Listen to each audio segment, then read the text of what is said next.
Is heavily influenced by music.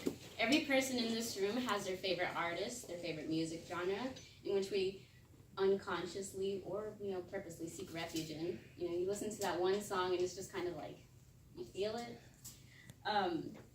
Well, that same feeling. I'm sure you guys have listened to that one song or walked past a really talented musician and just wish, dang, I wish I could play like that, or something along those lines.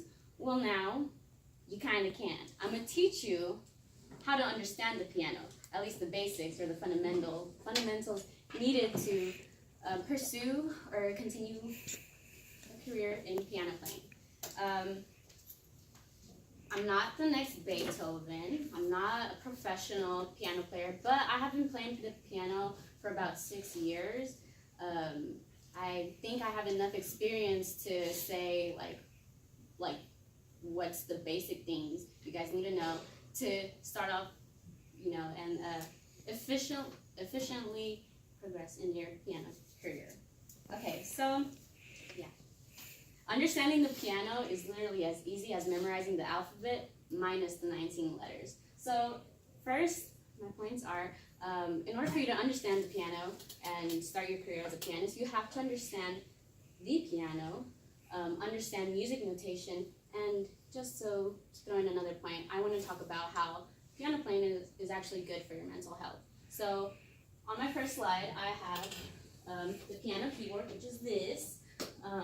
The piano has 88 keys. The white keys is what I will refer to as natural keys. When you go from a white key to another white key, so for example, this key to another key, you're moving in a whole step. If you go from a white key to a black key, though, for example, A to A sharp, that is, you're moving in half steps.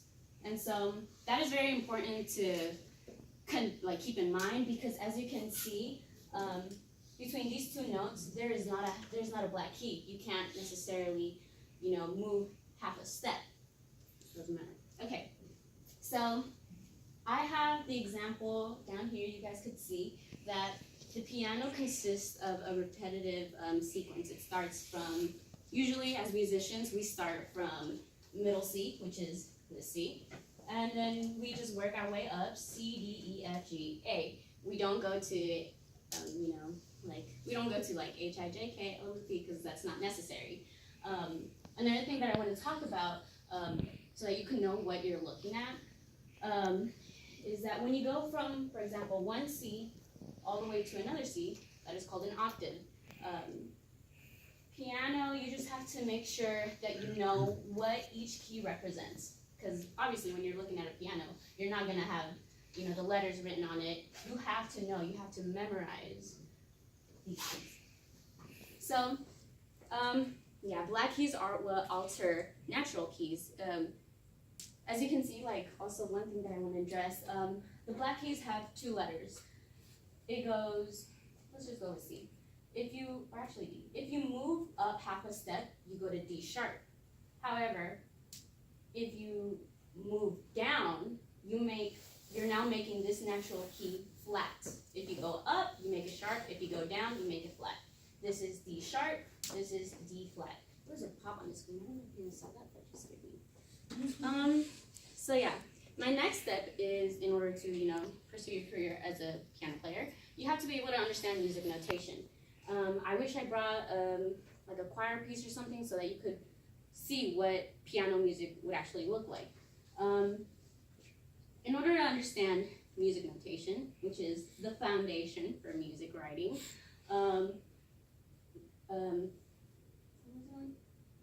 you have to understand what you're looking at. This, if there was a wavy line here, it would be considered a grand staff, but because there's not a staff, there's not a wavy line, these are individual staffs. So a staff consists of 5 horizontal ledger lines, which are these lines, these 5 lines, and these little lines that you see right here. And it consists of 4 spaces. I mentioned it on this point that usually staffs are connected by a little squiggly line, and that's what makes it a grand staff. A grand staff can be divided into 2 parts or 2 halves. There is the I have it on the next slide, but for now, we're just gonna look at this. Can you guys can tell. Yes. Okay. Anyways, doesn't matter. Yeah, the grand staff can be divided into two staffs. For example, this is the bass step, and this is the treble step. What makes it the bass and the treble step is that this little thing right here, this is called a treble clef. This little thing right here is called a bass clef. Treble clefs is usually, at least in choral music, it is the higher range. It's like usually sopranos and altos sing in the treble clef, and then bass clef is usually for lower voices, so guys, basses, tenors, baritones. Yeah.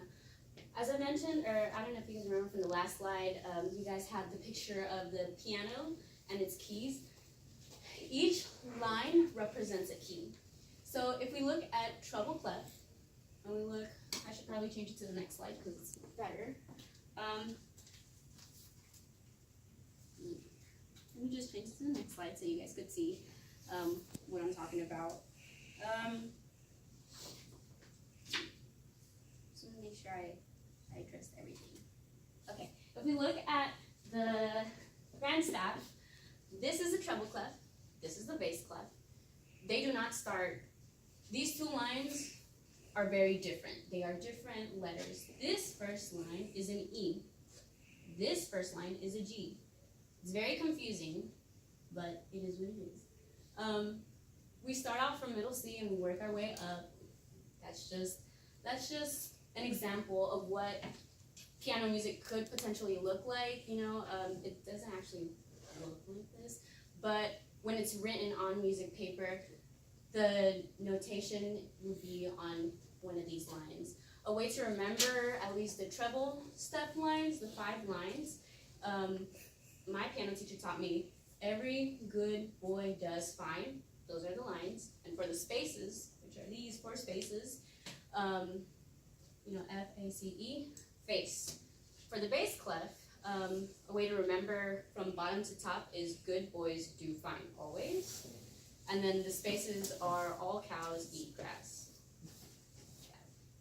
That's honestly what has helped me so much to keep that in mind, because it's so hard as a musician to know which clef to stay in.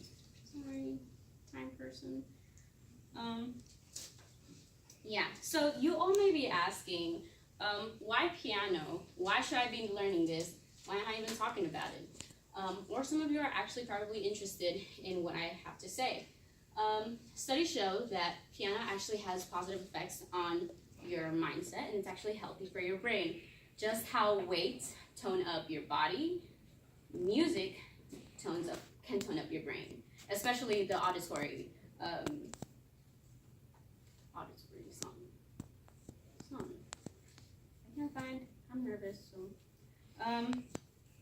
yeah. So I'm going to talk about 3 things that piano can help with your mental health or with your brain in positive aspects.